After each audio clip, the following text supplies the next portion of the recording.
Hello, I'm Bruce Harris. Yaorana, I'm Hina Reed. Hello, I'm Miguel Mora, and welcome to Cheques Play.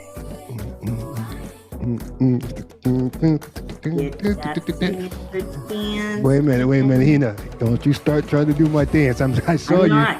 I was like that. Hina, By you doing that, that makes me want to join. Go ahead, Miguel. Get down. Come on, Miguel. Come on. Come on, Miguel. Get down. Look at you. Square. You guys got it. Square. We had some Square. You cover the whole spectrum. What Latin person have you ever seen with no rhythm? Oh, I got plenty of rhythm. I know you got rhythm. I know it's called music. I call it's good music. I call them out. It's good rhythm. There is music playing right now. There's music playing right now. There is music playing. You don't hear it? Hey everybody, how you doing? Anyway, good to see you. Good to see you. Hina's back with us again, Miguel. Can you believe that? Yep. Glad to have you. Glad to have you back. Hercules. Hina, there's twice now. We've had like similar colors going on here. Jesus, going on. You know, and we didn't even call each other. I'm cool. Okay, I saw that text message though. I did. I saw the text. Hey, I'm in Vegas. Yes. Yeah. Hey, we're enjoying having you join us and to be here with us has been awesome. Casa will be back soon, by the way. And but Hina's always going to be coming back. She always has an open door to pop in there anytime that she likes. And hey, what can we say? This is, we can't, you got your own button now. You got your own button to click in. I'm so excited. Join anytime. Full control. Yeah, full control. Miguel, man, it's been another good week. Hey, Miguel, that was cool. We had that new little promo link come on. You're standing by the pool. Yes. That was awesome. It was sold very spontaneous. Spontaneous. Well, I was on, I was on Playa Blanca Sunday, and I was sitting there just enjoying the vibe. Hina, did you see it? Where Miguel's hanging by the pool? Yes, I was very jelly by the way, very jelly. Jelly. Speak English. Habla English, por favor. Is that one of those new terms? Yes, my grandkids. Don't start, Miguel. Yeah. They shorten that. But people have responded. They like that. That was spontaneous. And I have family just arrived today from Canada. Oh, good. Yeah. They were up in South Soa. What's that about? Sosua. It's on the north coast. The north. Where's that near, Miguel? Puerto Plata. Puerto Plata. Yeah. What was that about? It's a few minutes away from Puerto Plata. It was about 400 kilometers from here or something like that? No, not that much. If you could go straight from here, the problem here is, as I explained to you, that this country was designed in a way that to go anywhere, you had to go through the main city. Mm-hmm. And you had to go through every town. Now is when they're doing highways and separate things, and it's getting easier to travel. But if you could go straight from here to there, we could be there in less than 2 hours. Mm-hmm. Wow. But right now you have to go from here to the city, go through the city. The city meaning what? Santo Domingo? Santo Domingo. Worse. Go through Santiago, through Santiago and keep going to get to Puerto. I hear that's beautiful. Santiago here is really nice. It's in the center of the country. It's right in the center. It's a beautiful city. A lot of agricultural. Most of the agricultural product of the country comes from that area. Mm-hmm. It's called El Cibao. So it's very nice there, very nice, and a lot of influentials, industrial, good culture there too. Nice. So nice. It's very nice. Canada, about 67% of Canadians vacation in the Dominican Republic. And really? It's one of the main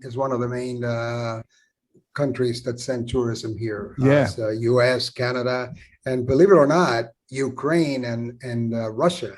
Mm-hmm. They were like in the 4th, 5th, 6th place. People coming here to visit. Yeah, I think it was about 6 million tourists per year, and I think it went up over 3% this past year after the pandemic. Yeah. Well, they're looking that this year is going to be about 8 million. This year. Gosh. Yep, it's going to be the best year ever. Yeah, best year ever. About 2 million plus Americans and another 1 million Canadians that tourist vacation here every year. So that's why it's hard for me to leave. It's really I was kind of offered an opportunity in February, March, to relocate for another operation. And we spoke about it, talked about it, and Miguel and I, and we have some other projects that are pending right now on the table. And I said, if we can work from here still and continue the momentum that we're starting to get, I would rather remain here in the Dominican Republic. It's a beautiful place. The people, the culture, Amazing. And I don't know if you saw a podcast, several podcasts back. Miguel was when he was cleaning up his, some of his belongings. Oh, it was a podcast with Henry the Paisano. He was saying how he brought all these suits and ballet shoes back, and he gave them away for gifts. And I was saying, so what other country can you be in where everybody who walks around with ballet shoes? Your gardener is wearing an Armani suit. Ballet shoes that used to belong to Miguel Mora, my mechanic, and the guy at the car wash, and the the bag guard, the bagger at the grocery store. So, hey. But the beauty of all this, Hina, is that people here appreciate when you give them something. They take it, and you can tell in their eyes that they're really, really thankful because they never had anything of that value or of that quality, and they says, "Wow, for me, really, for me." He says, "Yes, for you." It's a humbling experience. Experience. It really. That was my experience when we opened up gym in Detroit. Ho Chi Minh. Oh, where's that at? In Vietnam. Yeah. Oh. A lot of the Vietnamese were, hey, can we take these cardboard boxes? Can we have these pallets? And I'm like, sure. And I had one that said, can I have this? Because it was one of our pallets that we had taken our equipment out of. And they said, this would fit my family. So I went, okay. God. All right. Yeah. Right. So we actually got a group together and went to where they lived. And it just brought tears to my eyes, but they were so joyful and they were so thankful and they were so appreciative of a pallet, container. So I just, to see the humbleness of the people, it really brought some gratitude for me of how appreciative people are on just the littlest things. Right? So that's awesome. And I've had an opportunity to learn a bunch of things, a huge amount of things just being here. So today, our guest is going to be Mike Darley. Michael Darley, by the way, is currently he's the CEO of Next Gaming, LLC, that's in Las Vegas. And you may know it, Next Gaming is owned by Terry Carlo. Yes. Terry Carlo is the owner of the Four Queens and Binions. Yes. Quite an interesting gentleman himself. And I remember sometimes some stories back when I lived in Vegas, because he owns a lot of different businesses in Las Vegas, and quite a gentleman, quite a partier too. He knows how to work hard and play harder. What gaming executive does not? Yes. That's the lesson I learned the most in the business, But Michael will be with us. He's standing by in the green room. Woohoo! We have a green room. We do. So it might not be green, but it's a room. It's a room. So I appreciated my green room when you guys had me on as a guest. So he's standing by. He's going to be with us, and he's got an interesting career path. And actually, when we spoke with Lance Allen on his episode, we spoke about a gentleman that I work for, the only African American owner of a casino, Mr. Don Barton. Well, Michael was the CEO for Don Barton's company, so he reported directly to Don Barton. So we have a past and quite a few stories. So it will be interesting to discuss and talk about some of those things. So I guess we're ready to bring Michael in and talk with him, huh? Yeah. Okay. Let's see. Bring him on. Let's see if he's here. He might have clicked out by the time he was waiting. He got tired of the green room. Either that or he really liked the food he received in the green room. He ate all the sancocho up and the mofongo. We'll talk about that another time. Cracker Jills. Let's see. Here he comes. Here comes Mike Darley. So let's welcome him.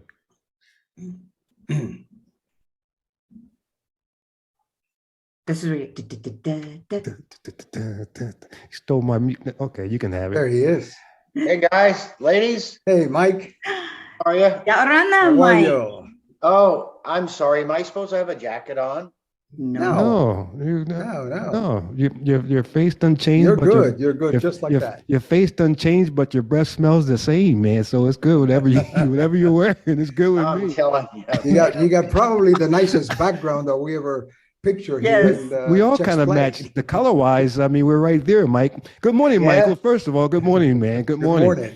Good morning, everybody. Where are you? Are you in California, Lake Tahoe? Are you in Idaho? Where are you? Las Vegas. I'm in Central Time. Oh my God. Where is that? I'm in Texas today. Oh, I'm going back to Vegas at the end of the month, but I'm in Texas today. Where's the other place? I'm sorry, Michael. Hina, this is Hina Reed. I don't know if you had an opportunity to meet Hina. She's in Las Vegas. And Well, welcome. Yeah, Las Vegas Pacific Time, by the way. where was the other place where you used to go skiing all the time, right?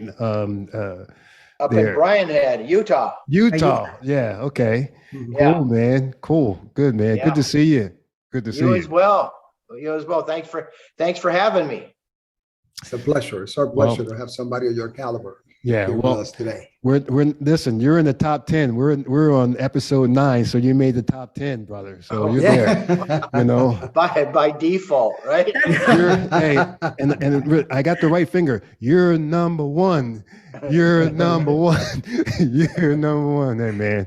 So, man, so good to see you. I mean, I don't know if you had an opportunity to see some of our podcasts. You mentioned you saw Lance Allen's, and we've been having a good time thus far. And because we're blessed to have good connections with such great and cool people like yourself, we're able to see another day and see another episode. So thanks for being here with us. Well, you're welcome, and I've seen a few of them. And as we said the other day, conversationally, I think there's a lot of great information that comes out because you don't have to lead people into questions. Conversationally, a lot of great stuff comes out that you may not have thought about when you're talking about an interview, but it comes out naturally. It's very. I'm impressed, guys. I truly am. And ladies. Thank you. Thanks, man. Thank you. We try to, Compliment. as you say, it's better to have a conversation than an interview. I'm not a good interviewer. I have never interviewed anybody. So I will be the worst having a list of questions in front of me and try to pose them to somebody and hoping that he gives me the right answer that I'm looking for. So I can do a follow-up. So the way we do it is we start talking and things flow. And out of that, we get a lot of information. We get stories. We get a feel of how the person is and what type of person you are or our guest is. So it works out great for us. And we learn. That's the way to do it. We We learn a lot. ton of stuff. We Man. learn a lot. Well, you can always count that you'll have a story with Bruce on the line. True. There'll always be a So story. true. Yeah. Yeah. I have one question for you, Michael. I usually try and ask this as much as I possibly can, especially when I'm out on, doing grand openings and things like that. You've been in the casino industry for quite some time. What made you one day say, I think I'm going to go work for a casino? Great question. I've got a story like many people about how you got in the casino industry. Some said, well, I was driving through Las Vegas and I didn't have any gas money. So I went to so-and-so place and then I got a job. I mean, there are millions of stories like that. Here's my story. I was a high school teacher in Southern California, and a friend of mine who I went to high school with, we skied a lot, and we were skiing in Lake Tahoe and doing a little bit of gambling in Boomtown and in town. So one time on the flight back, we just said, let's move here. We loved it. I mean, it was, Lake Tahoe. So we moved there, and for income, I started substitute teaching. Well, at that time, and probably any time, I needed another job. I needed to work 2 jobs to accomplish what I needed. So on advice of one of the dealers at Boomtown, I said I think I want to be a dealer. I like people. This looks like a cool job. What do you think? She goes, look, if you're going to be a dealer, you want to be a dealer at Harrah's. I said, oh, okay. So I went to Harrah's, applied for a dealer, and they said, you need to get in line for getting into dealer school, but we could make you a change person or a cashier. And I thought, well, it's okay. So I became a cashier in the vault. Mike, give us your spiel. Change. I got change. Come on, come on. I didn't have to do that. Come on, Mike. Come on. Don't. It's not beneath you. Come on. You start. Don't forget where you came from. No. Change. I got change. Hey, buddy. I got change. Quarters, nickels, dimes, dollars. At that point, there was carousels. At that point, there was carousel. So you were on top of the carousel. I got a job at Harrah's as a cashier. Then I went to blackjack school, started dealing blackjack. Then I went to crap school, started dealing craps. Then I became a dual rate. And at that point, when I was substitute teaching and desiring to get a full-time teaching job, it became apparent to me fairly quickly that time to go. Financially, this was probably a good step for me. And so I stopped teaching, and then I started working my way up through the casino industry. Now, one thing that I think is notable is after I'd got my degrees, got my teaching credential, I taught for 5 years, went to gaming, and I thought, well, that was interesting. I love teaching, but all the stuff I learned may not be applicable. Well, once I started getting into management, everything I learned was applicable. How to motivate people, how to write curriculum, how to do all that. So, the short answer to your question is I needed a job, and I figured out this was more lucrative than teaching. And I enjoyed teaching adults. Generally, I did. Yes.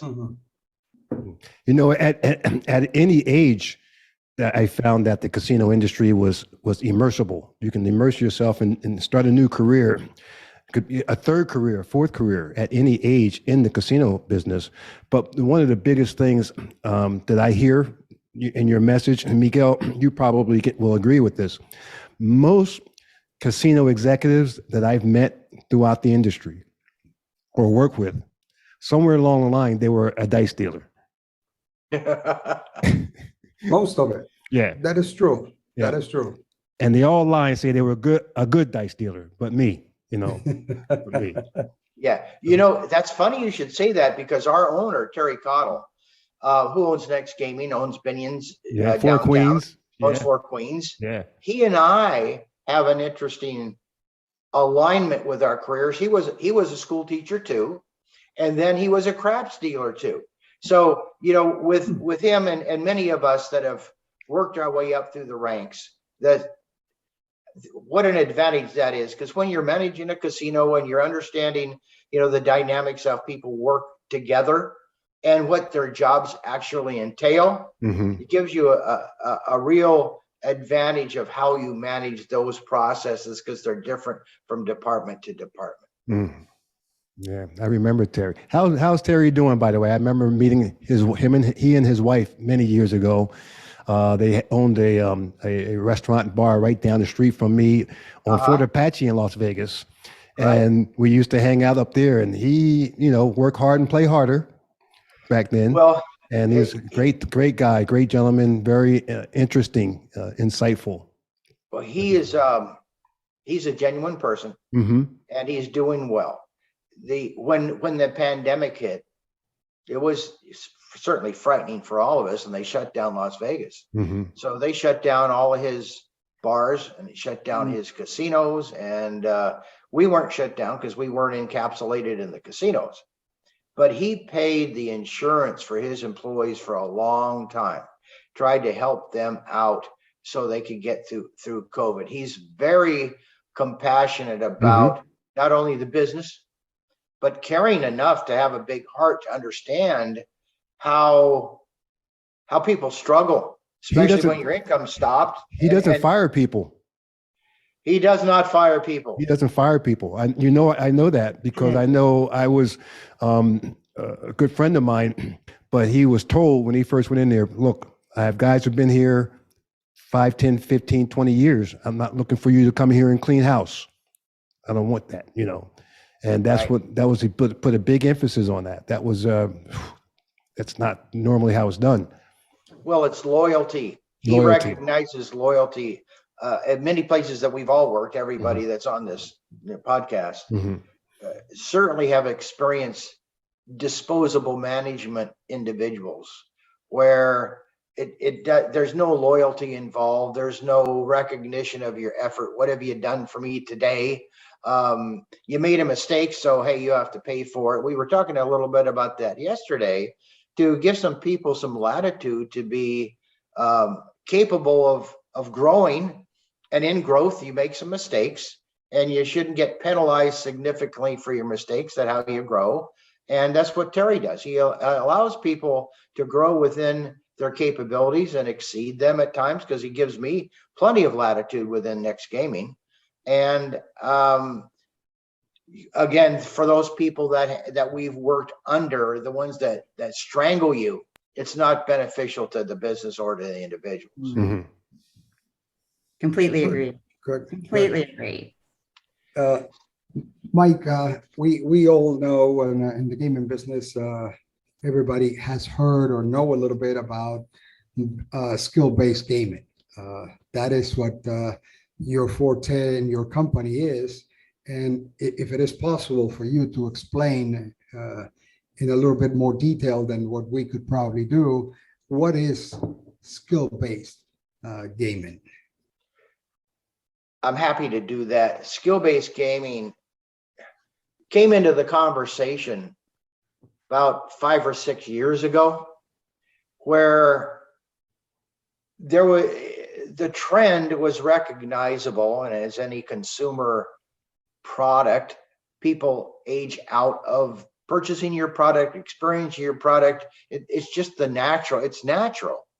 So with the Gen X's and all the younger people that were not coming into the casino and not gambling, they were looking for, and I'll call it a solution, to incentivize them to play slots. So that's when a couple of companies started exploring the ability to be engaged in the game and have your skill component be a part of your potential payout. So in skill-based gaming, 5 or 6 years ago, they created skill-based games that were generally slot machines, and you would experience the skill component in a bonus round. We chose a different avenue completely. We wanted to create an environment where people got immersed in the experience, that they were engaged. I mean, it was I'll say the younger generation, but our games appeal to a large demographic. Many people don't want to sit there and push a button. And I have nothing against slots. I've run slot floors, and many of those games are engaging to the extent that people want to kind of look at the game, and that's all they want. For a certain demographic, that isn't enough for them, especially when they're on their phones, when they're in the PlayStations, they're playing all over the place. They want to have an adrenaline rush, and you don't get that generally.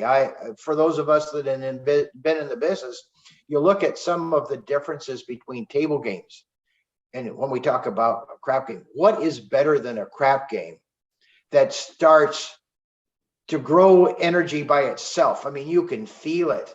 And that's part of how I think the skill-based games were perceived, that you could have an experience on that game that's immersive enough to have some celebrations, to have some interaction, to have your skill level have an impact. So in short, our games allow you to play through a game. We've got 60 levels and 3 skill sets. So you have the ability to play on that game as long as you want, generally. But your skill component has an influence on your payouts. So that's what we call a skill influenced game. There were a number of companies that were before us that aren't there with us now. for a variety of reasons. And one of the big reasons is COVID and the amount of capital it takes to sustain a development cycle where you're trying to build something that nobody has ever built. That was a great experience. And we have spent years, 5 years, 6 years, developing that experience and surviving, that is immersive to the customers and brings in new customers and appeals to a generation that's played in the arcades as well. But where are they located, Mike? I've never seen them anywhere. Well, they're at Binions in Las Vegas. They're in Blue Lake Casino in Northern California. They're at Durant Casino in Oklahoma. That's where they're at right now. What we're doing, and honestly, that when you create something new, it always has to be, you look at it, you get feedback, you do some modifications to it. One of the things we found out is that the people that are playing it, many get it. They get the power-ups and they get all those cool things, but some people don't. So we're modifying the games to be more instructional to the player. So they don't have to go through a learning curve that costs them 20 or 40 bucks, that they can look at the game. They can be instructed prior to putting the money in and then have a great experience. That's what we're doing, is modifying the games, growing the games, making them, doing a tweak here and a tweak there. And then once we complete that, we've got a lot of demand for our machines. But what we want to prevent, like some of the other companies did, honestly, is get a lot of product out and it didn't work and they had to pull it back. So that's not our goal. Because it seems like a few years ago, as far back as probably about 10 years ago, when I first started hearing about skill-based games, there was a big hoopla about it, and everybody was waiting for them, and they came out. I remember Atlantic City had to go through the regulators, and you know how hard Atlantic City is to approve anything. And once they did, and they put them on the floor, people were playing them, but then it seemed to fade out slowly. What is bringing it back? Because I see a resurgence on the concept. What do you think in your mind? What do you figure is bringing it out? Aside from you guys being the manufacturers and developers of the games, there's got to be something that it says, okay, now is the right time. The public is going to accept it. They're going to play them, and it's going to be popular once again. Interesting for any product. Timing's everything as far as I'm concerned. I think that I think the expectations for skill-based games initially was too high, that it wasn't you weren't going to have 10,000 young people come into your casinos because they wanted to play skill-based games.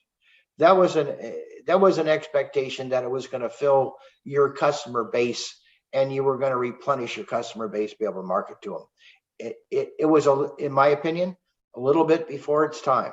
It was so unique that while some people, it's like our kids, hell, you hand them anything electronic and they'll start pushing stuff.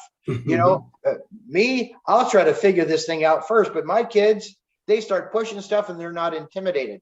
I think many people were intimidated by it. So I think that's one. So a contributing factor, I think there's two major ones. One was COVID. It was interesting, right?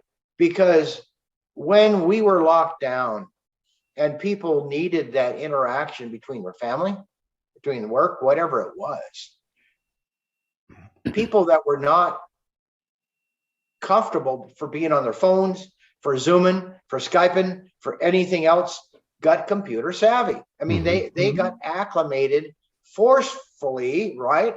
Because they wanted to stay in contact. So I think a lot of people became computer literate during COVID. Consequently, because they like to gamble, they became literate on their phones for gambling. App savvy. Yeah, I like the term. They became app savvy. So you created a whole group of people that had never been on their apps, that had not been on their computer, that enjoyed gaming and wanted the gaming experience. And then they were able to feel comfortable around it. Look at how iGaming is surging. I mean, it's crazy. You can't get enough content on a provider right now for iGaming because there's so much. So I think COVID was a contributing factor of building the skill set of a large population that weren't that app savvy or computer savvy. Mm-hmm. But looking at the demographics on the skill base today, who is more prominent to go and play those games? The young generation. The young generation, or is it across the board, or is it more the younger generation, which would be your target, I believe, because as you say, you give them a device and they'll start pressing buttons and they'll figure it out in no time, as opposed to guys like us that we might need a little bit more time to figure it out. We'll figure it out eventually, but we might need a little more time, and we might be a little apprehensive at the beginning to start pressing those buttons. We don't want to break the device per se. Well, and that's true. And how many times have you been around your kids or somebody and you ask them a question, they grab your phone? Mm-hmm. Yeah, let me show you. Hey, come on, I'll do it. Anyway, let me finish the second part of my answer, and then I'll get back to the demographic. So 1 was COVID. 2 is esports. Because right now, esports and skill-based games are starting to converge. People are understanding the competitive environment and how esports are presented to people, and that's bringing in a whole young demographic that wants to come to a casino. And then you get back to what's that atmosphere around a cool craps game or a 21 game where you have socialization, and that demographic wants, many of them want that social aspect. So I think the esports contribution, because we were just at the esports conference, and along with COVID, has aligned for us so the people are not so intimidated about skill-based gaming. To answer your question about demographic, when you look at your database and you're carving it up, I think that between 25 and 50, I'll say 25 and 50 represent a large portion of your database anyway. And that group of people love to, are attracted to those games. Now, I'm not saying that 50 and above isn't, but they're a smaller population at times to play those games. And some of them don't want the mental, and I'm not saying this negative challenge. That's right. They go there for a reason. The younger people are there for stimulation. An older demographic, a mature demographic, is there for relaxation. You have to. That's why you have different games. You have table games and slots and Keno and everything else. How do you meet people's needs? Some people want to be in there and just relax, have a cocktail, press a button, and that's what they want. The younger generation or younger people, or it doesn't have to be other people. People's behaviors are different, so they want to go in there and they want to be stimulated. Term, Mike, for cutting it, that term you use keeps popping up about convergence. And the key thing you said here with this is, the craps market is dying off. That market on the floor is shrinking. Where craps dominated the floor, now craps is, really shrunk. But at the same time, to capture that same excitement that you mentioned on the skill-based game where people can get excited, we are going to continue to be part of this developing metaverse thing now. So I'm seeing gaming is going to somehow integrate that into gaming. They're going to take that opportunity, and with cryptocurrency, metaverse universe, and Tron, where you can sit at home, not just on your app, but you can delve in with these virtual reality goggles on and be in another world gambling to anything that you want to. You sure can.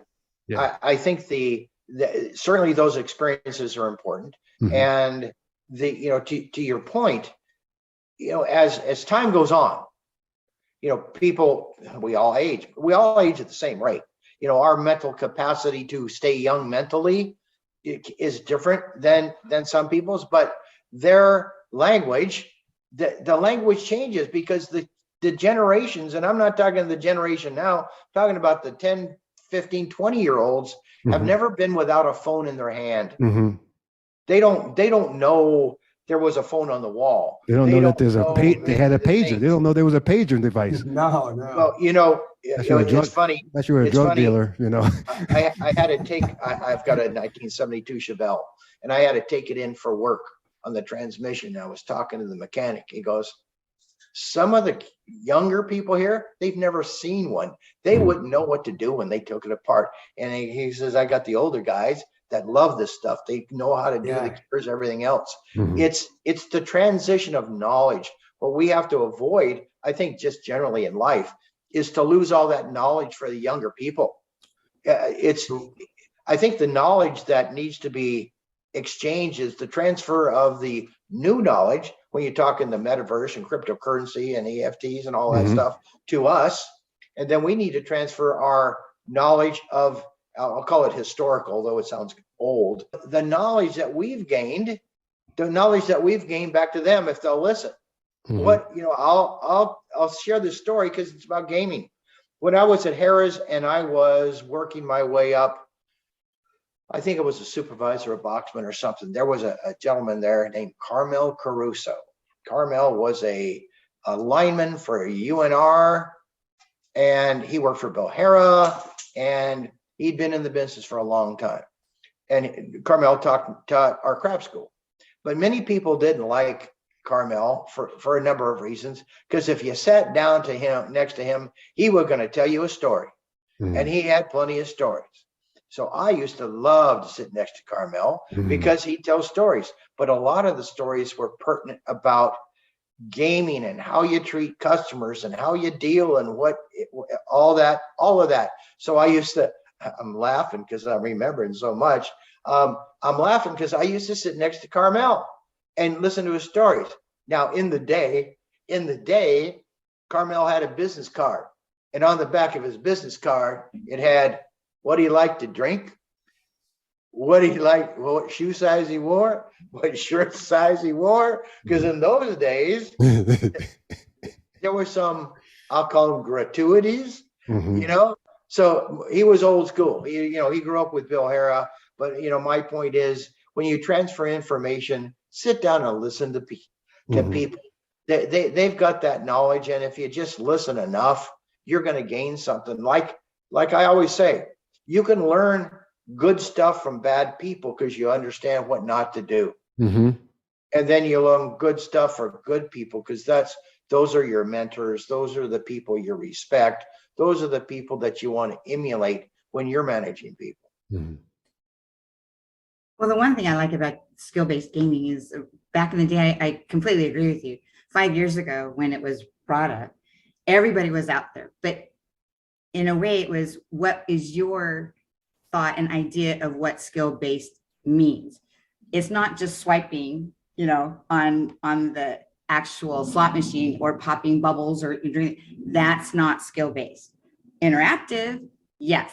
Skill-based, no. To do this, there is no skill at all whatsoever. So to try and explain the difference between that skill-based to interactive, I think some people lost that in translation. In talking with my younger son, who is ranked in Call of Duty, I mean, he was just, Mom, I want to be able to get me out of my home and playing at the slot machines or in a casino. I want that interaction. I want to be able to look to the left, look to the right, or I want to do something to get more money, more points, things. But until those games come, Mom, why would I ever leave the comfort of my home?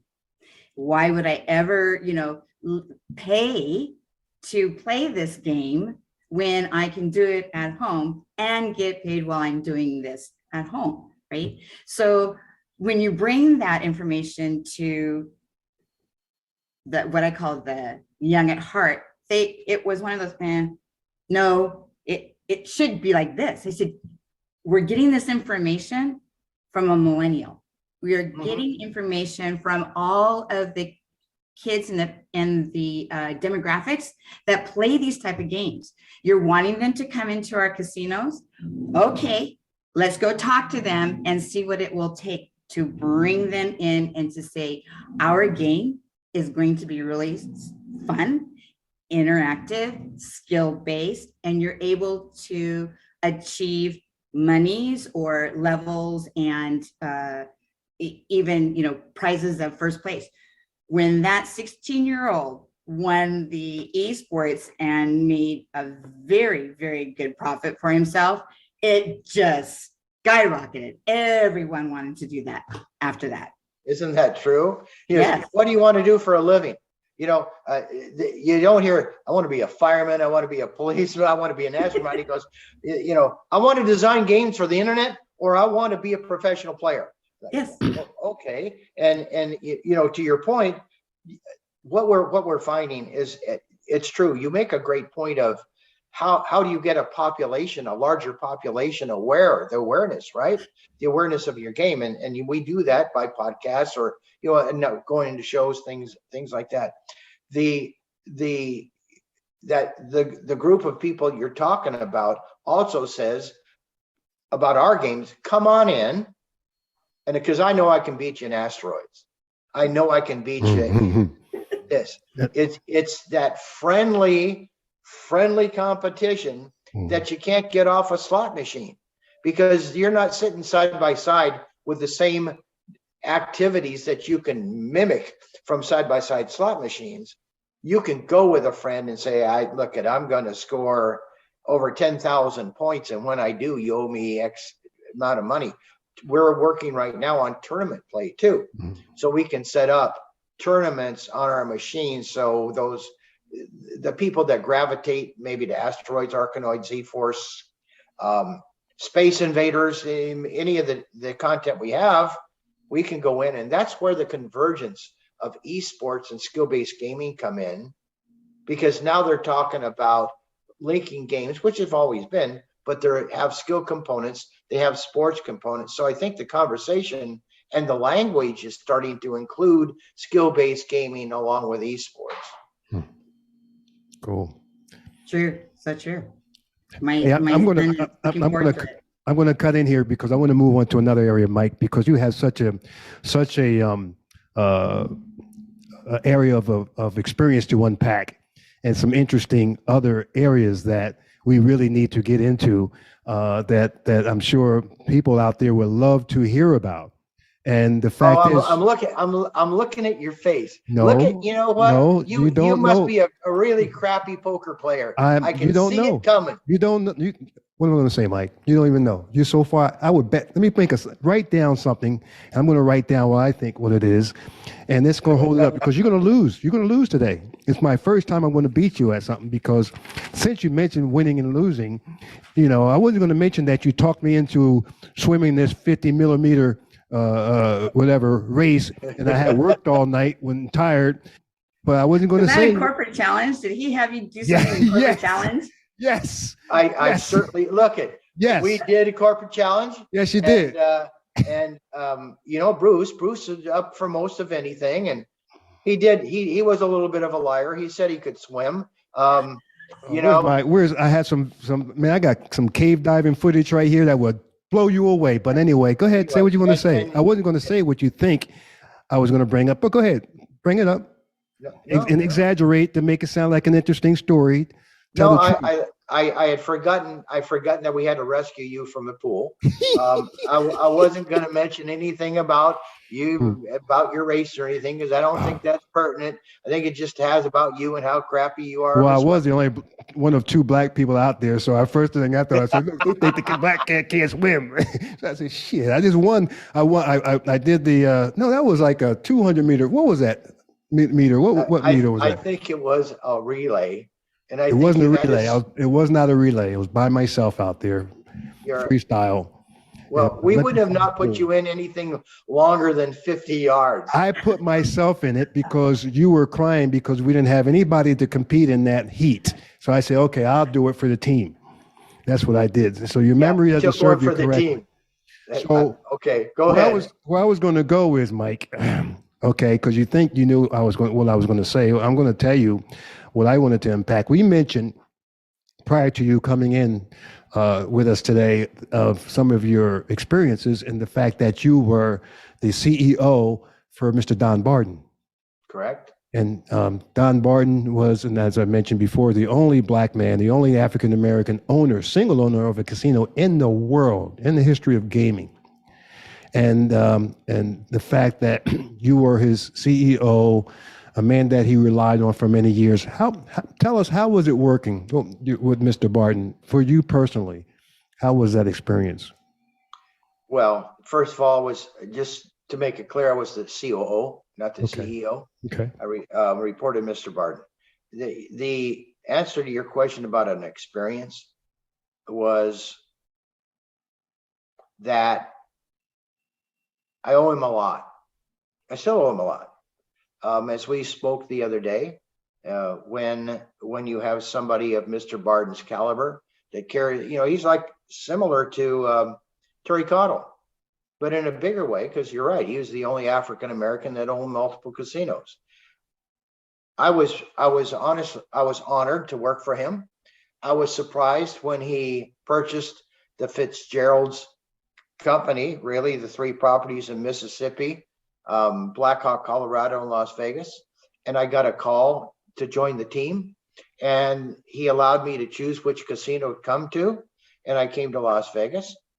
At that point, I was very excited to be a general manager. What I had learned, and very quickly, is that he was passionate about helping people. Mm-hmm. When we started the Taste of Sounds and Soul, and when we adopted Booker Elementary, and we had the lads and gents over from Booker Elementary because 80% of those children didn't have fathers. And we had them over for Thanksgiving dinner, and we had them over for Christmas. And we were out in the community. And, as we talk about, who we respect and the people allowing us to do what we're capable of doing, I never had to ask him about how to contribute to the community or generally how big to write a check to help somebody. So as he got confidence in me and understood what we were capable of doing together, and working with you and Theo and the rest of the people that had influences on the community, and especially African-American community. And speak about Booker. Our help. Speak about Booker for a minute, Mike. I'm going to pause you for a minute. Explain, because when you say Booker, you know what Booker is. I know what Booker is, Booker Elementary. But for people who don't know what Booker Elementary is, please, if you could just give people an understanding of what that is. Put everybody in that space, would you please? Sure. I'm thinking here for a second about how the universe aligns. I really am, because for the people that are on the podcast, yesterday my wife finds a picture of me and Bruce on New Year's Eve. I mean, just yesterday, dancing. So this is starting the story about Booker. There you go. So that's me in the front. That's my daughter, Morgan, in the middle. That's your normal suit. That was your work suit every day. Player suit. It's a player suit. That's right. Well, I understood I had to dress up for Las Vegas. That's my wife in the back. Anyway, Here's about Booker. I had just started my job as general manager at Fitzgerald's. Phone rings in my office. It's Beverly, who is the principal for Booker. Beverly, yes. I forgot her name. Yeah, Beverly. Wow. And she said, I don't know if you can help me, but I have a school named Booker Elementary. It's a low-income school. I need some help. And so in the community that Booker was in, is still in, it was very low income. It almost fatherless. Hard to get food on the table for the kids. The kids were fed generally at school in Las Vegas. In Las Vegas. A lot of the issues that you have, the socioeconomic issues that you have in a community like that. Beverly was going to have nothing to do with that. Beverly was going to raise these children by herself if she needed to. Tough lady. So I picked up the phone. She said, I'm Beverly. I need some help. And I thought, okay, this is an interesting first day on my job. So that's the community of Booker Elementary. So we got to know Beverly. We got to know her needs for Beverly. And as I said, we hosted the kids. How can you not love those kids? She used to have those children out before school to talk to the teachers, to give her motivational speech. They used to go find the kids. The kids weren't in school. They would come down and try to find the kids.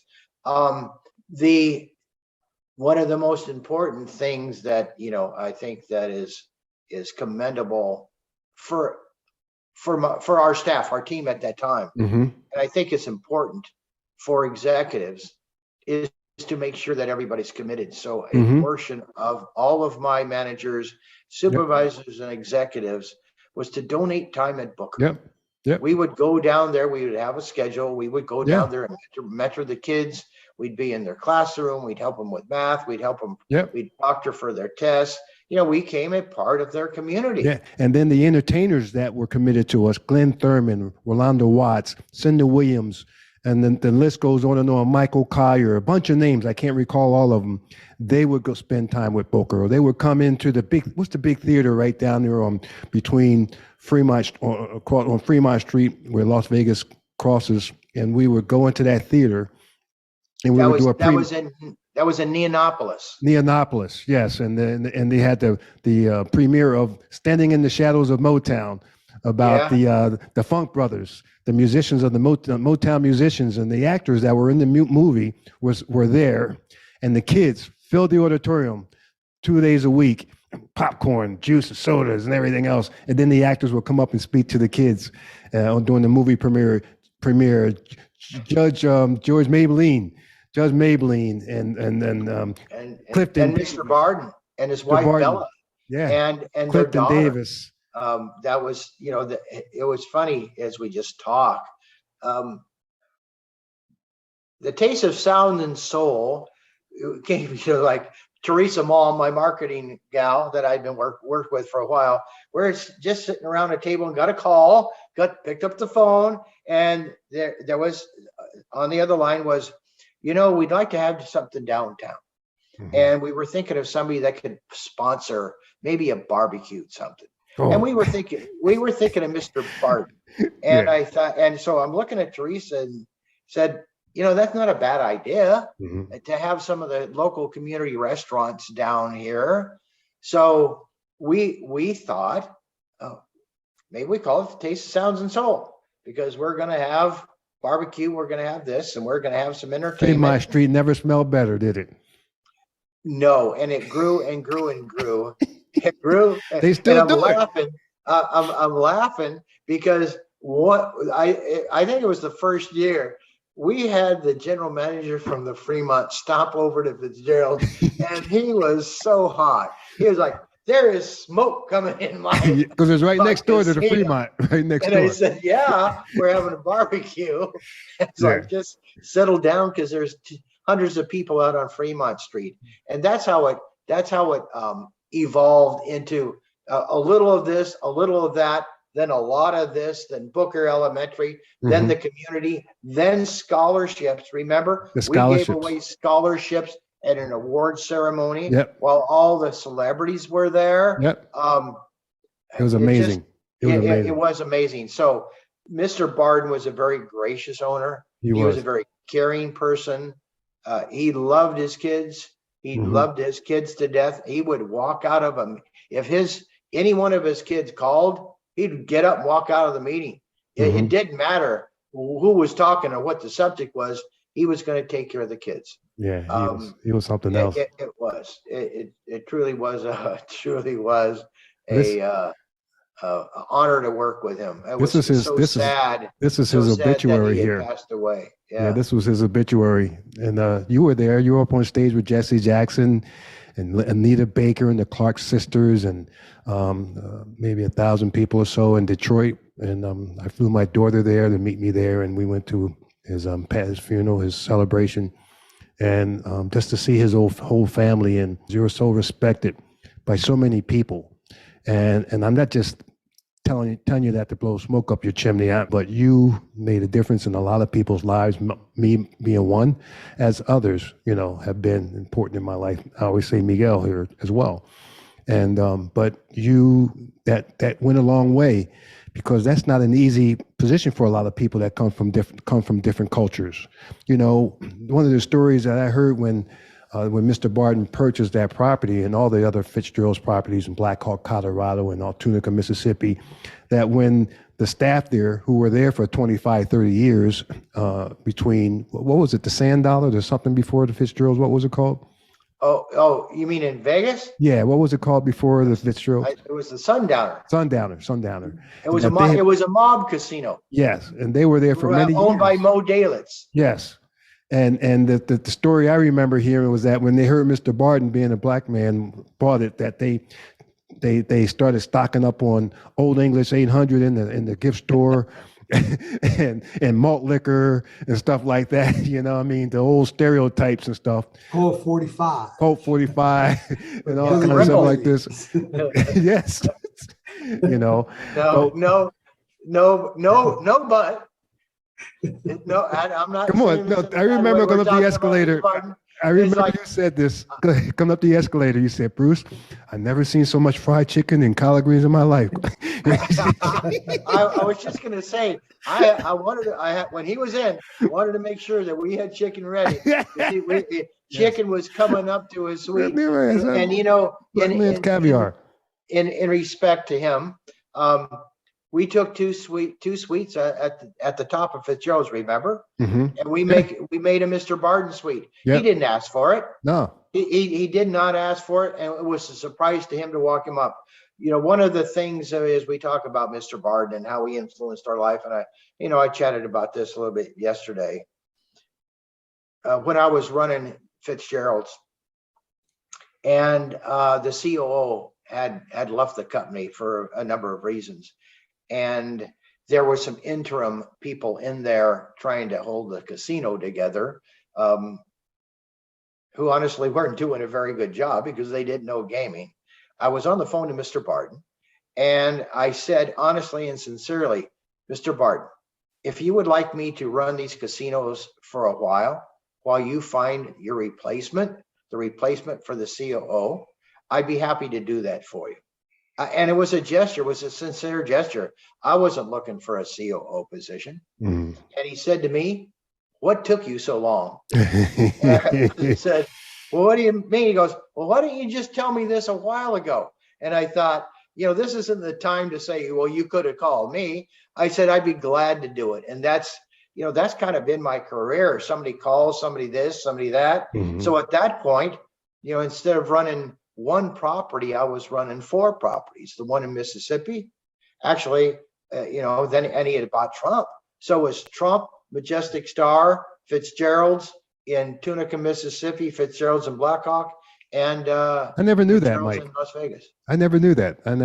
As you didn't know that I knew Mr. Barton before I came there to that property. You learned that when I was working on the Lance Allen podcast. Yeah. And I never told you the reason why. Because I came there, I was in Detroit at the MGM, and he became, before he was my boss, and then he became a customer of mine in Detroit. And Mr. Barton introduced me to the only person that's introduced me to a king in Queens. He introduced me to the king of Swaziland, and that's a whole nother podcast. But anyway, Mr. Barton told me he was purchasing Fitzgerald's, going through the whole licensing process and the due diligence. He always said, "Keep an eye on me. I'm going to get you to work for me again." I says, "I'm not going to work for you again." He says, "Oh, you used to work for me before, and now you were at MGM, and now you went big time." So, Mr. Barton, I was big time when I met you. I was already big time. You know what I mean? Just breaking stones. We had that kind of relationship. And then, so when he did purchase it, he said, "Hey," he gave me a call. Just when things were kind of happening with me and MGM, he says, "Give me a call." He says, "Hey, listen, call Theo in Vegas." And so when I got there, and we met again, you and I, and you didn't realize we met each other in Tunica years and years and years prior when I was opening Harris in New Orleans. But I never told you I knew Mr. Barden. I never mentioned that to you. And that was all out of respect, because what I don't appreciate are people who drop names. And the last thing I wanted to do was to drop a name of that I have a close relationship with the owner.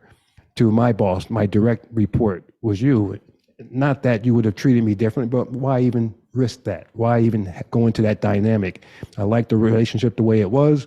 And you didn't learn that until you saw all of these years. You didn't know that until you saw the podcast with Lance. Not that it was a secret. I didn't do it purposely it wasn't anything contrived. It just happened to be that way. I'm just not that guy to say, hey, and then when he came on property, him and I didn't walk around with him and stuff like that. You guys had business and to talk about. And when he grabbed me, hey, Bruce, whatever, and we did whatever, and as we normally would.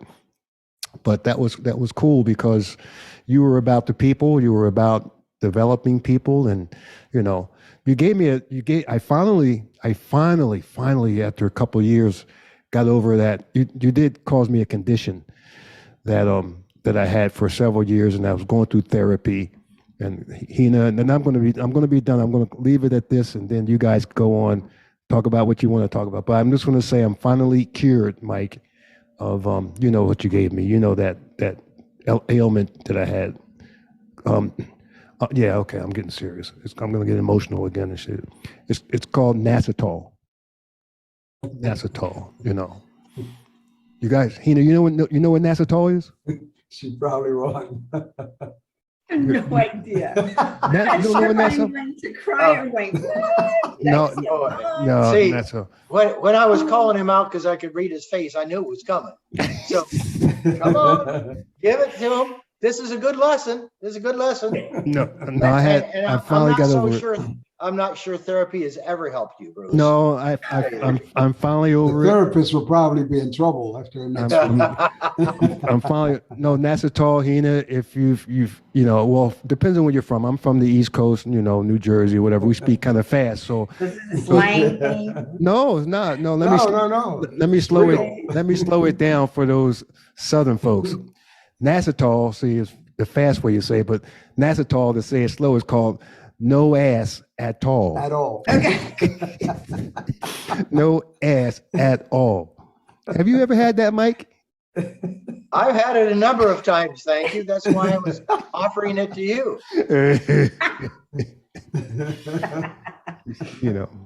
He was. Tell the story. You can't define the term without saying what the condition is. Well, the condition was late night on the craps table. Somebody had this monster roll, and I won't go into the numbers and so forth. And so I got on the phone because we had a threshold, and somebody's winning a certain amount. We had to call. I could call.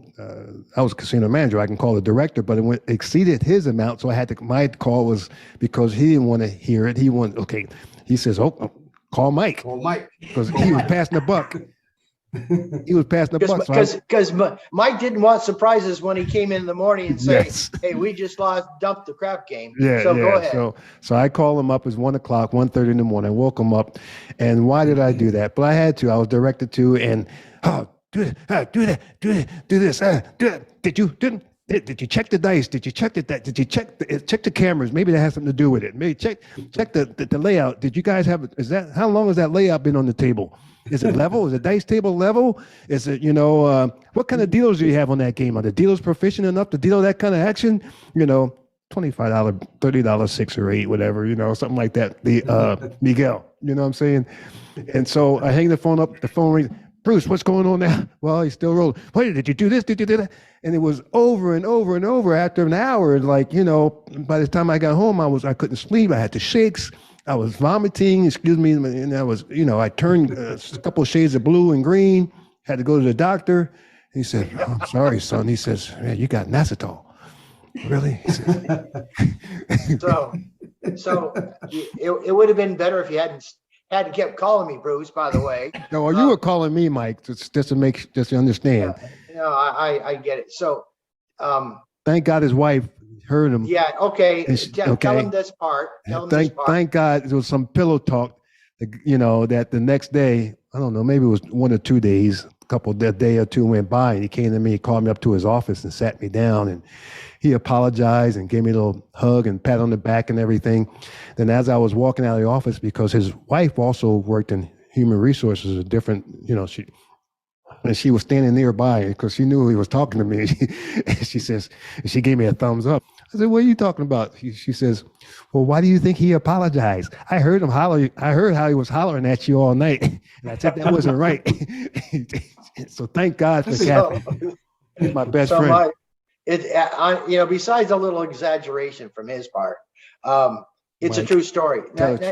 So let me tell you, my wife said to me, "Do you remember when you got your ass chewed out all the time?" Because when I was table games director for Harrah's and East Chicago, we had some monster play. We had monster play. And, sometimes you got a ass kicking. So, and I would get my butt chewed. I really would. So she goes, do you remember how uncomfortable it was for you? And I said, yeah. She goes, well, why would you do it to Bruce? And I said, well, first, no, I said, you're right. And she was right. And I had been kind of trained to do that because I had grown up through an organization where you sweated the money. And, at that point, the money that we were losing was important to us because it was a lot of money. And I was trying to offer my experience, Bruce, with dealing, how do you like that? Dealing craps and boxing and stuff like that. But nevertheless, the lesson to be learned is never be afraid, no matter what your position, to apologize when you've identified that an apology is necessary. And and honestly, that my wife accept it, Mike. It's accepted. It's been accepted. Dude, I earned every. I'm just kidding. I'm just kidding. That. But I believe we all been through those. I mean, I had a good story about that. I was in a place, won't be mentioned, but I had big action. This guy was beating us for like over $1 million. And I was getting calls every 2 minutes. How is it now? How is it now? What is he doing? It was driving me nuts. So finally I get a call and he says, what's going on? He says, it's even. I said, he's even? I said, it's even worse. He's winning 2 million now. I almost got fired for that. It's even worse. It's even worse. Even worse. Even? He's even. He was happy to hear he was even. It's even worse. It's almost 2 million now. I like that. So they came back to me and that was, you think this is a game? This is a game? Yeah, it is a game. It's playing. Hey, well, at least your experiences didn't get televised. Mine got televised. Mine was on national TV when a high roller came in, hit my $500 slot machine for 1.5. Now, my machine hadn't hit for, 2 or 3 years. He hits the 1.5. Of course, back in those days, you had to get NGCB in. Everybody had to do the tip check. Everybody had to come in before you actually really paid out, right? And those were the $500 tokens that they were, feeding to machines, right? So we had him move and he went to go play my $100 poker. And what does he do? He hits 80,000 there. We clear that. He hits another 75,000 there. And I get the executive host and I get the VP. What's going on? Get him out. You kept your job. We gotta pay him. Yeah, just want to let you guys know the TV cameras are here. This is the time when we are Caesars 24/7 reality TV. And then here they all are. And I'm like, okay, all right, thanks, right? But it was, how could you have that slot machine hit? We need to do something about that. I went, okay, let me bring you the numbers of what this machine did and his real true, coin in and coin out, right? So in all reality, we really didn't get hit that badly, but on that day, yes, we did. So it's like, come on. But at least your guys' experience was not televised. No, when I was running the casinos and I'd get a call from the slot director, which weren't frequent, right? It's like, okay, we just had $50,000 hit or something. My first question was it a progressive? Because if it was a progressive, we were okay. Because all they had to do was reseed the progressive, right? Yeah. If he says, no, it's not a progressive, it's like, okay, our numbers aren't going to look in the morning. But Funny story, when I went from, I'm sorry, I've moved around a bit. When I went from Mississippi to Indiana, that the GM said, "Look, you're here, and you can do either one of these jobs. You could be the table games director, or you could be the slot director." Because I knew both very well. And this is Mike's mistake. I said, "Well, what do you need the most?" He goes, "I think I need the table games director position the most." So I became table games director and took the beatings because we were getting beat here and there and everywhere. And the slot director was going out with the GM to lunch because he wasn't sweating anything. We had great slot numbers, and slot numbers were consistent, as you know. So he was living large. Here I am trying to beat the guys out of Chicago that might have me down $50,000 before 10 o'clock in the morning, because that's the type of play. It's interesting. Miguel and I were just speaking yesterday. Miguel, you know that conversation I'm talking about as far as the blended position? Why have a separate slot director and slot in the slot? For a long time, it was like that. You know, like you had a director of games or a VP of games and a VP of slots or director of slots. And I always myself wonder, why do they need to do that? I mean, why don't you get a guy that knows both, and you save a salary and a position? But now that they finally wise up to that, because for a long period of time, it was just like that. You had two people. Well, some of the MGM properties went that way, especially when they had to downsize, you know, before COVID and so forth. And so that is something. Well, to piggyback off of Mike, when you had Joe Gimo on your podcast, Joe worked at the same time. He was the VP of tables while I was the director of slots at Caesars. And Joe would always have to come up, and he would always be going and talking to the CFO or to the president. And he would walk by my office going, I said, we're doing good. No news. You need Everything help? is fine. Yes. You know, I'm laughing because when you had Lance on, it reminded me of table games and Theo. So Theo and Bruce and I worked together a lot. And we used to like to have a lot of fun. And occasionally I'd walk out with Brad, who was my slot director, with a tape measure. So we would walk out on the floor with a tape measure. We weren't measuring for anything. We just started, run the tape, this and that. And Theo would come up and goes, "What are you doing?" And we're thinking, well, maybe we can get like 6 slot machines here. And if we took out this crap game, we could get another 8 there. And, there you go. To the point of why weren't people running the same thing? Because for a long time, they were silos. Table games was table games. They sat in the break room by themselves. Yes. Slots were slots. You never crossed those paths until I think part of the transformation was when we opened up. When I went to Tunica, we needed multi-talented people, and we could train them. And in Fitzgerald's, remember, Bruce, we had cross training, cross training from slots to tables and everything else because it was necessary. So. Again, it was fun to walk out with a tape measure into table games and have Theo scare the hell out of them. Scare the hell out of them, right?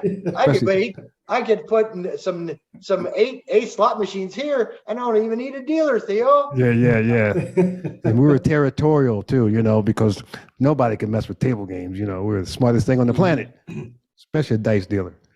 Yeah. So, I mean, we always like to say the older generation, back in our day, how great it was. But I'm a believer change is good. I'm a believer that new things are good. Innovation is good for so many reasons. And technology, I like to see an evolution, not things always stay the same. And I had the pleasure of working with someone in Tampa at Hard Rock that was always looking to innovate, put some new innovations in. Like one of the things we did here in Punta Cana when we blended the two tables, and we could just flip the top of it, change the layout at a moment's notice, and blend the theoretical from a baccarat table to a blackjack table. So when we had a high-end customer, we can flip it. If he wanted the particular private room, and it's a baccarat table, but he wants that private room, but he wants a blackjack table, when we can change it in a heartbeat without doing this long, big credit, whatever, and have to worry about security, having to go to the cage and get the chips from the chip bank, and then have the maintenance people change the layout. Well, he came up with a blended table. What do we call it? The MGD, Miguel, multiple game denomination. Multi-game denomination. That's smart. Yes, and so we brought that here, and I picked that up from one of my bosses. It was, Mike, because when you change the table, baccarat to a blackjack or vice versa, you had to go into the system to change the nomenclature of the game for the theoretical. But if you change the configuration, you didn't have an IT guy to come and do it, and it would have been, because you had to credit everything out and bring a new field to the new table, close the old table, and it was a mess. Change the drop boxes. You gotta wait for security to do emergency drop and all these things. But what they were doing here. They had the table, and they were doing it here, flip them. but they weren't changing the configuration in the computer. They weren't changing the drop box. So all the money is being blended together, and so there was going to be this tournament, and it was bringing these big players in, and it's one of the biggest baccarat players was coming in, and I'm trying to see what type of games this player wanted, so I can have some reserved tables for him. He had about a $5 million line or something like that. And so I said, yeah, Miguel, I said, he likes, this guy plays blackjack, and he likes which table should I identify for him? He says, no, he doesn't play blackjack. I said, well, all your ratings say blackjack. And that's how I realized that they weren't changing the table as they should have. So we created this multi-game denominational game, and it was pretty cool. And what Bruce came up with, and we figured it out, and we sat down and looked at the numbers. It was that we went in the middle of the Theo, and it worked out great. So we came up. What was the difference, Bruce? It wasn't that much difference. It was like 1.5% or something like that. The blended rate, but still, it wasn't my idea. I had learned that from my previous boss. But it gave us great versatility. We could change it. We could have a game ready. Not less than 5 minutes. It was actually a lot less than 5 minutes. Yeah, boom. All it took was to flip. We had a special layout made that on the top was blackjack, at the bottom was baccarat. Just flip it over. When you flipped it, all you had to do was take two screws out, flip it, and change the screws on. Change the shuffler. Change the shuffler. That was it. Change the shuffler and turn on the display for the baccarat game if you were going from blackjack to baccarat. And it worked out great. Of course, you always get, and I know where Bruce is going, that you always get some of those genius that come in and question everything. And we had one of those. And legends, the legends in their own mind. Yeah, we had it. Right. We had it. So, well, this is not right. This is not right. I need a study. Let's call University of Nevada, somebody to do study on this. And there's no need for it. You're so spot on, Miguel, because there was a period, Bruce's question was, how are people viewed, the young people, the older people. There was a period in my career where those of us that had, I'll call it institutional knowledge, because we've done it, we did it, we've lived it, we understand it. We're viewed as dinosaurs because those college educated know-it-alls, because they were promoted, they were brought in by certain people because they had a degree. So did I, so it didn't care. But your job was to train them to be your boss, and they were going to scrutinize you and everything. What bugged me bothered me the most is when they'd start analyze it to such a degree that it was detrimental to business. that they did not understand the human component. We talked about that yesterday about, when to be right, when to be wrong, and when to be right, but still service the customer. And that's what we wound up, that's what I experienced, is that you had the people with degrees. They thought they were book smart, but they were not gaming street smart. They never built the games. They didn't even deal with the games. And if you did this, you could get so many more hands per hour, and you could get this. Yes, except I stopped talking to the players. And you don't need a supervisor. Well, yeah, you do, because they know what Marge's kids' names are. They know what Marge's dog's name is, and Marge will be loyal. And once you stop, and there was a period, as you guys know, where, at least in the US, that social interaction from people that were in the pits was scrutinized to such. Hopefully we've gotten through that period where they looking for the people that have institutional knowledge and are willing to pass it on to people and have that blended part where people have an education, which is fine. I was in one place that the place was sold. It was originally owned by a major Vegas company, and it was sold. And they brought this young kid because he was married to the daughter of one of the owner's sisters or something like that. Great. And great career. We had one analyst. We had one analyst for the casino. One guy that would do all the analytical work and the reports and all that. About a month after this kid came in, we had a department with 22 analysts. I used to tell them, says that they had an analyst to analyze what the analyst analyzed. And it was unbelievable. And we would go to those meetings. We had meetings every day that would turn into 8 hours of meetings, of consecutive. It was one meeting that it got split into different stories. And at one point I asked the question is, listen, when are we going to work here? I says, that's what we're doing. I says, no, we're not. We meet here every day and we discuss things and we agree to do things that we never do. And then the week after, we question why we didn't do what we agreed to do the week before. Because we didn't have time. We were here meeting. So, and they wouldn't listen. They would not listen. No. Since I have been in the business for a moment, when we went to Tunica, Mississippi, and I got, and drug the barge in from the Mississippi River and built a casino and floated it on a moat.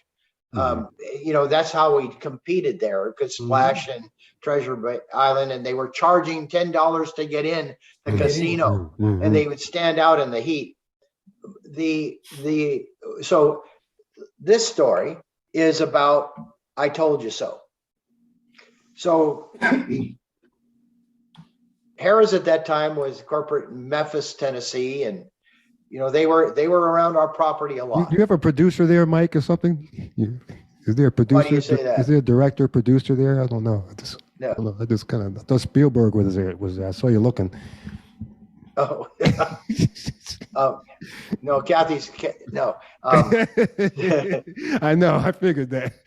So that we've got them meandering around, and they had obviously gotten together, and they said we're going to create a club, and I won't mention the name. We're going to create what I called it the in club and the out club. So their concept was the high rollers that had earned their stature through theoretical or betting or losses or stuff got to be on the interior of this club. And this club would provide food, and the club would provide drinks, and the club would provide great bathrooms, and the club would provide everything. But you had to get in the club, right? Because so I call it the haves and the have-nots. So when they were doing this, and I said, well, if I'm a have and I'm a have and my friend's a have-not, what do? I'm coming to the casino with my have-not, and I can't get him in.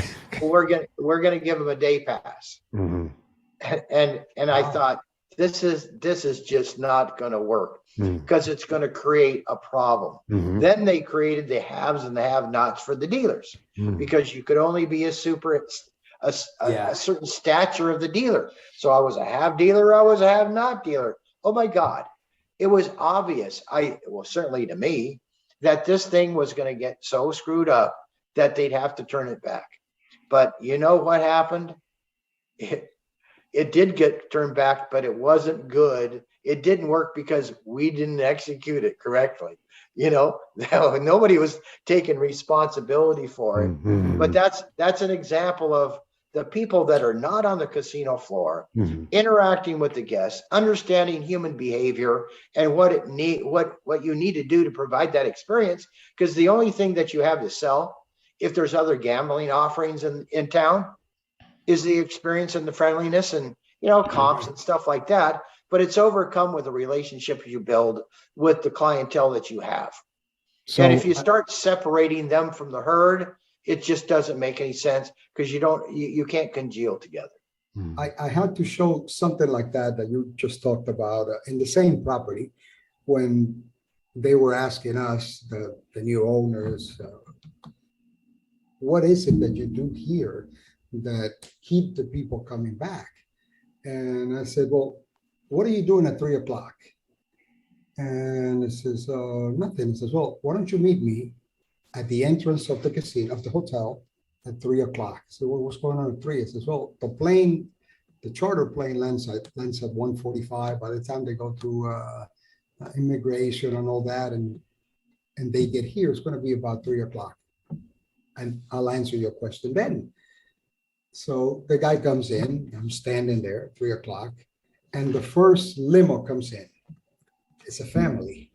And when they get out of the limo, they start hugging the doorman, the bellman, and they were asking each other, how is your kids? How is your dog? As you said, how is your mom? How is everything? And the guy still didn't get it. I said, so what is it that you're going to show me? I said, you didn't see it? I said, what? See what? He says, well, look at it. They're hugging each other. They're talking. The doorman and the bellman, the guy who's going to carry the luggage upstairs, and the security guard that are standing there, they all know everybody in that limo. They know their names.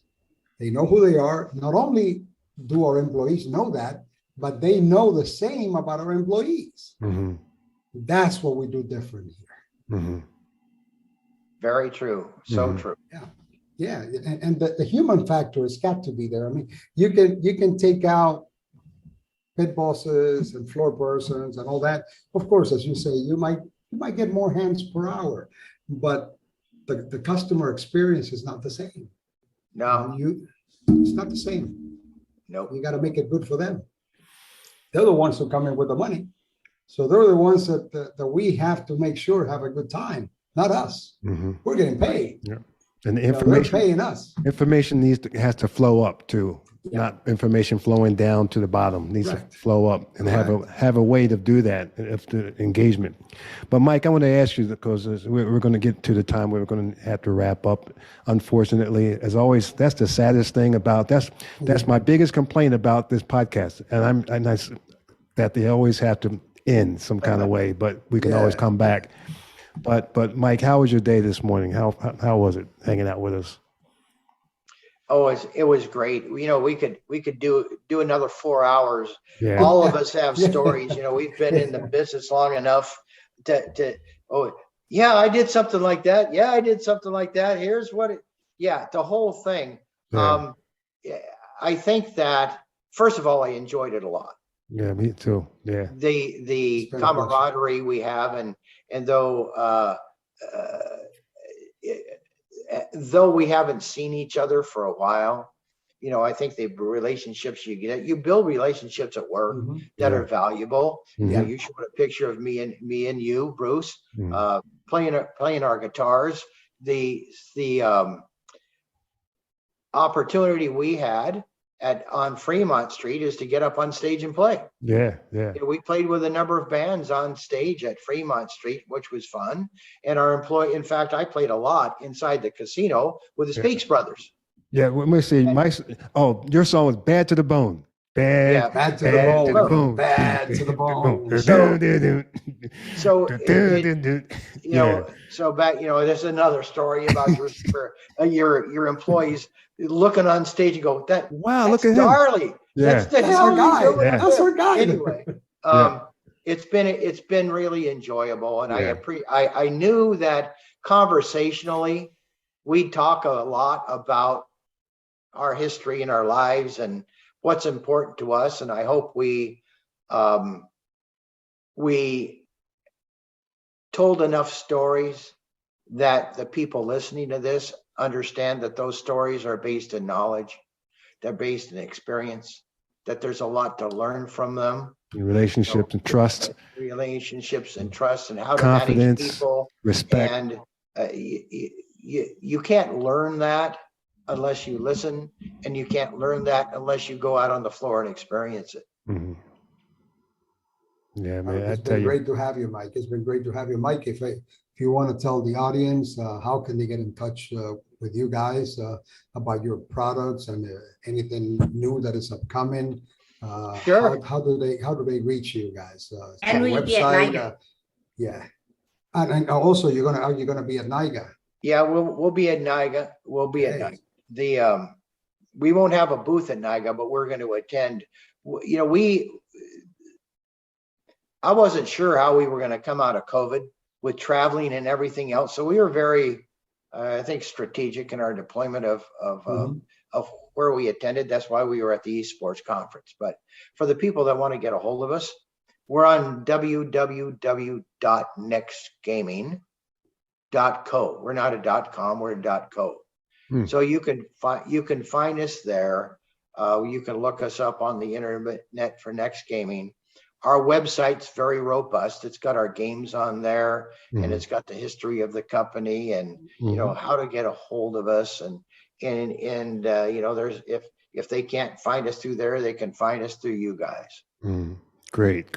Well, And you'll see Hina out there too. Hina will be there where she's with Next Gen Technologies. You guys got to make sure you hook up and connect. Hina, you need to come by our office. Absolutely. We're right behind. We're on Craig Road, right behind the cannery. Okay. And that's where our development team is, and that's where our games are, and got a 30,000 square foot warehouse where we do all our stuff in. So love to have you over when I'm in town at the end of the month. Absolutely.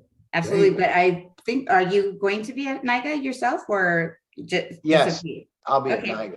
I'll be there as well. So Great. looking forward to, and I would love to see your games. Absolutely.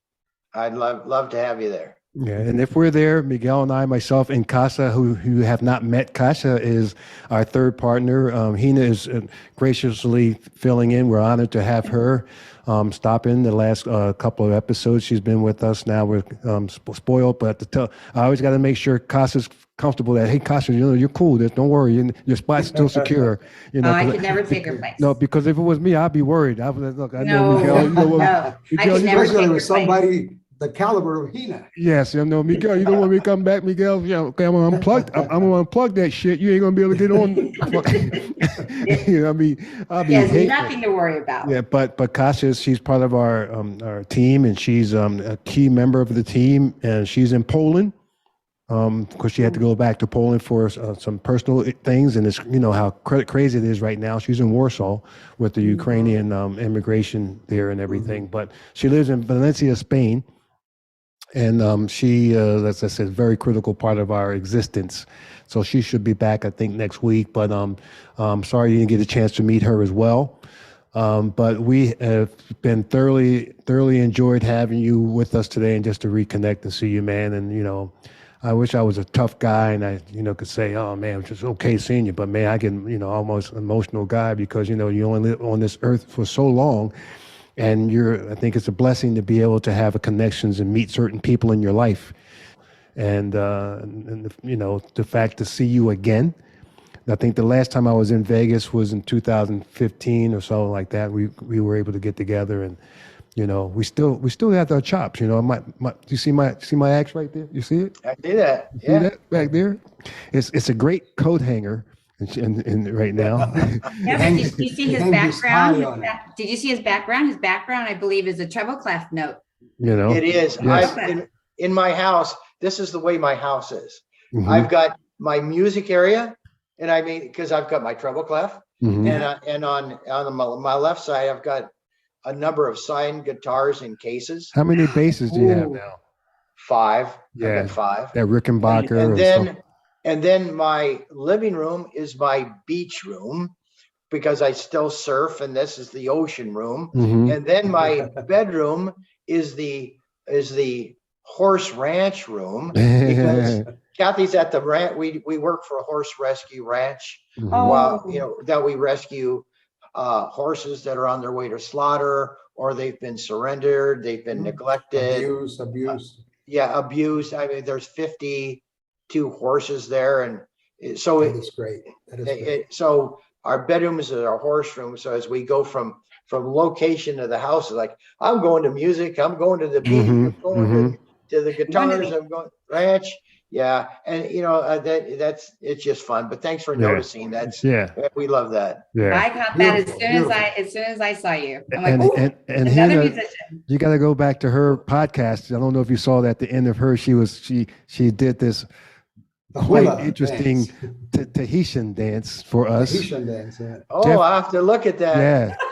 Yeah, Jeff Hall. Very far in. Jeff Hall, the inventor of Free Bet, he played the piano for us. And my piano is right here, by the way. One day I'll strike up some stuff for you. And he and I might play something. Well, we But- definitely have a band Yes, and Mike, Well, you with know, him playing the we should have bass. had you What hook up. do you I'll- play, I'll- Hina? I What do play you the play? piano and every woodwind instrument. Really? Yes. Yeah. She Well, has hey, a whole we gotta do symphony. something like they did in COVID. We could record a song, and you could record it from Vegas. Yeah. I could record my part from We Texas. should. Miguel, what do you play? I play the cowbell. So there's never enough cowbell. More You know, cowbell. right. More cowbell. there's more cowbell. Did you see what I sent you today, Miguel? Which one? I was playing the cowbell at the club in St. Pete, Florida. The cowbell. I said, That you did. more cowbell. More cowbell. More cowbell. Mike has been great, man. I love you, man. It's And been great. thanks for coming out, hanging out with us, man, on Our Cheques pleasure. Play My Casino pleasure. Podcast. Yeah, My it's been an pleasure. honor for me to be part of it, because when I had found out that it was going to be you, I'm like, okay. And I had said, so is this the gentleman that was there when Naboo was there and you were working at Fitzgerald? Is this the guy? He goes, yes. I said, he left a legacy, because you Yes. did. Yes. You left a legacy with a lot of the employees, because I have gone to Fitzgerald while you were there, and then afterwards, and to see the difference of COOs and GMs and things like that. You left a legacy. Yeah. Well, thank you. Thank you so much for saying that. Appreciate it. Take care, Mike. It's Okay. been Seeing a you. pleasure, Mike. Everybody Have have an a good day. amazing You too, man. day. Stay in touch. Let's stay in touch. Absolutely. We'll Take we'll, care. Bye, we'll Nana. follow up, Mike. We'll follow up. Okay. Okay, Yeah. buddy. Cool, man. Take care, Mike. Right. My best Bye. for your wife. Will do. Thanks. Mike Darley of Next Gaming, here with us What a today. We nice had a guy. great time. What a nice guy. Yeah. Yes, good time with Mike. And I can't tell you. There's so many stories, as he said, that we could have went into and so forth. Yeah, we but could have kept going for hours at a Yeah, time. yeah. But you know what? He's right about the information that a lot of us have, and that we have gone through all these experiences. I mean, you both have been in the gaming industry for years. I'm still considered a baby in the industry of going from 1999 to 2022. I'm still considered a baby, right? And I don't have as many years as yourself, Miguel, and you too, Bruce. But to go from we were in manual processes. We were still doing, dropping coin and coin Yeah. bags and cans of coin. And, the slot attendants and the table games today do not remember that. Table games doesn't remember the amount of cash that would go through. I mean, they were doing emergency drops almost All the time. some All places the time. every hour on the hour, every 4 hours. I mean, they were constantly doing this, right? Where, now it's tickets and everybody goes, what? You had to do Yeah. coin? I said, we had to do tokens. I mean, Yeah. and some are huge, right? Mhm. So And the thing, every time that is a change, at the beginning, people don't like it. right. But then then they can live with it. Then Right. they can live without it. Can't live without it. Yeah. Yeah. Right. But that goes back to that book, and actually, we were talking about it with Roger Snow about the name change, Light and Wonder, and how they were prepared or not prepared, and kind of happened fast. But there's a great book, and it's called the Culture Shift, and it came out many years ago, but it's still relevant, very, very relevant, and it actually talks about preparing for cultures to change. And culture is a very broad word. It goes back to procedures. It goes back to processes and things like that. I'm actually looking it up right now. Here it is, because I sent it to Roger, and it's called, the culture shift. And it's here it is. It is by Pritchard. Is it Pritchard? Yeah. Oh yeah, Ken Pritchard. Yes. Ken Pritchard. Pritchett. Ken Pritchard. P-R-I-T. Pritchett. Yes. Yes, Pritchett. Oh, sorry. No, that's my dog He again. just came out of the room. For the I thought it was my cat. Yeah. Oh, okay. I got to tell you this one. That happened for a couple of podcasts ago, Hina. And I said, and no, I wasn't my dog, and I knew Miguel doesn't have a dog, so I said to Kasha, "Is that your dog?" She says, "No." No. I said, well, it's a ghost. She said, "No, it's my sister's." Oh, no. Well, it wasn't hers. I said, "Was that your Right. dog?" She was right. Oh my That's what I God. said. There was like that. Remember the movie with Peter Sellers, Inspector Clouseau, that he goes to a place. There's an old man in a hotel, and there's a dog there. Says, "Does your dog bite?" And so he goes to pet the dog, and the dog bites him. He says, "I thought you said your dog didn't bite." He said, "It's not my dog." That was the best. And you even tried to do that little French accents, which that was very good. Yeah. Very good. All right. Well, That listen. little Hispanic French. It's been great. It's been It's a great to wrap. have you, Hina, again. Yes. It's been great to have you. Again, So- thank you. Yeah. No. Thank It's you. always a pleasure to have you. Thank we're gonna you. need more of Thank it. you. Thank you. One day you're going to be excited because we're going to have some sponsorship one day, and then we'll have some chips to go out to everybody and so forth, and everybody get their chips. But that's one thing we need to say officially. We need sponsors out there because, as you can see, the quality of our podcast. I look at it on YouTube, and it's grainy and stuff because it's my laptop. It's my laptop computer. We need better microphones, so our quality of our The sound, fidelity, sound quality. audio is much better.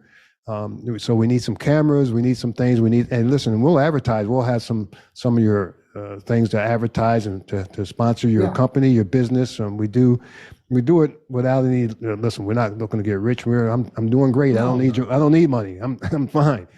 But it's We're just having fun. We're doing this because we enjoy Yeah. what we've done in the gaming industry. We have a lot of connections and people that we haven't seen, and we believe we have a little bit to contribute to the guys who are there in the gaming industry today with our stories, with our connections, and there is something that we can pass on. So as always, if you guys want to get in touch with us, you can do it through info@chequesplay.com. Please like, share, subscribe. Follow, subscribe, everything. Yeah. So thanks very much. Thanks to Mike Darley spending time with us today. Mike, you're great. You're great, Mike. He was Can't wait to great. see you He was again. great. Yes. Yes. Hina, thank you. We'll see you. Great pleasure, my dear. Bijou, bijou. Mwah. Have a fabulous Thursday. All right. So, na-na. Made to block. Yes. Na-na, Yes. you guys. Bye. Let's do it. Let's do it. Thank Let's you. do it. Take care.